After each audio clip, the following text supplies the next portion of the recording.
திருப்பரங்குன்றம் மலையில் தீபத்தூணில் தீபமேற்ற பிறப்பிக்கப்பட்ட உத்தரவுக்கு எதிராக தமிழ்நாடு அரசு தொடர்ந்த வழக்கில் தீர்ப்பு வாசிக்கப்பட்டிருக்கிறது. அண்மை செய்தியினை பார்த்து வருகிறோம். நீதிபதி ஜெயச்சந்திரன் ராமகிருஷ்ணன் அமர்வு இந்த தீர்ப்பை வாசிக்கிறது. அண்மை செய்தியினை பார்த்து வருகிறோம். திருப்பரங்குன்றம் மலையில் தீபத்தூணில் தீபமேற்ற பிறப்பிக்கப்பட்ட உத்தரவுக்கு எதிராக தமிழ்நாடு அரசு தொடர்ந்த வழக்கில் தீர்ப்பு வாசிக்கப்படுகிறது. அண்மை செய்தியினை பார்த்து வருகிறோம். நீதிபதி ஜெயச்சந்திரன் ராமகிருஷ்ணன் அமர்வு இந்த தீர்ப்பை வாசிக்கிறது.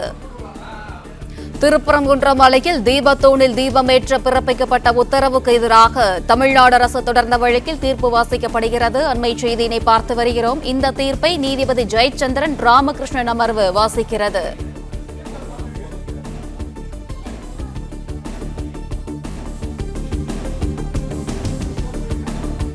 திருப்பரங்குன்றம் மலையில் தீபத்தூணில் தீபமேற்ற பிறப்பிக்கப்பட்ட உத்தரவுக்கு எதிராக தமிழ்நாடு அரசு தொடர்ந்த வழக்கில் தீர்ப்பு வாசிக்கப்படுகிறது.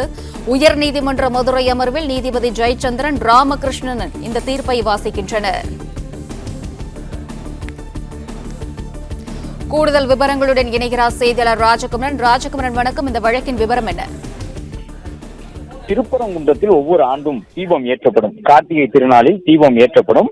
அந்த தீபத்தை பொறுத்தவரை உச்சி பிள்ளையார் கோவில் என்று சொல்லப்படக்கூடிய திருப்பரங்குன்றம் மலையினுடைய பிள்ளையார் கோவிலினுடைய தீப மண்டபத்தில் வைத்து ஏற்றப்படுகின்றது. ஆனால் காலம் காலமாக தனியாக திருப்பரங்குன்றம் மலையில் இருக்கக்கூடிய தீப தூண் மீதுதான் அந்த தீபம் ஏற்றப்பட்டதாகவும், ஆனால் அதன் பிறகு சில காரணங்களால் அவ்வாறு செய்யாமல் பிள்ளையார் கோவிலினுடைய மண்டபத்தில் வைத்து தீபம் ஏற்றுகின்றார்கள் என்று குறிப்பிட்டு இந்து அமைப்பை சார்ந்தவர்கள் உயர்நீதிமன்றத்தில் முறையிட்டிருந்தார்கள். அதை விசாரித்த நீதிபதி தன்னுடைய தீர்ப்பை ஏற்கனவே பிறப்பித்திருந்தார்.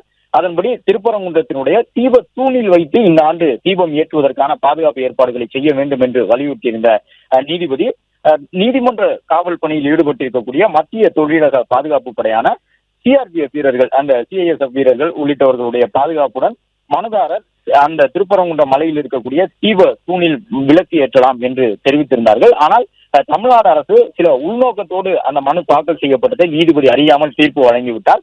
ஏற்கனவே பல ஆண்டுகளாக பின்பற்றப்பட்டு வரக்கூடிய வழக்கத்தை மாற்ற முடியாது என்று குறிப்பிட்டு தொடர்ந்து ஒவ்வொரு ஆண்டும் எப்படி திருப்பரங்குன்றத்திலே பிள்ளையார் கோவிலினுடைய தீப மண்டபத்தில் வைத்து தீபம் ஏற்றப்படுமோ அதே போன்றுதான் இந்த ஆண்டும் ஏற்றப்படும் என்று சொல்லி அதற்கு ஏற்ப நேற்றைய தினம் தமிழ்நாடு முழுவதும் தீபம் ஏற்றப்பட்ட நிலையிலே திருப்பரங்குன்றம் மலையிலும் கடந்த சில ஆண்டுகளாக பின்பற்றப்பட்டு வரக்கூடிய அதே நடைமுறையை தான் பின்பற்றியிருந்தார்கள்.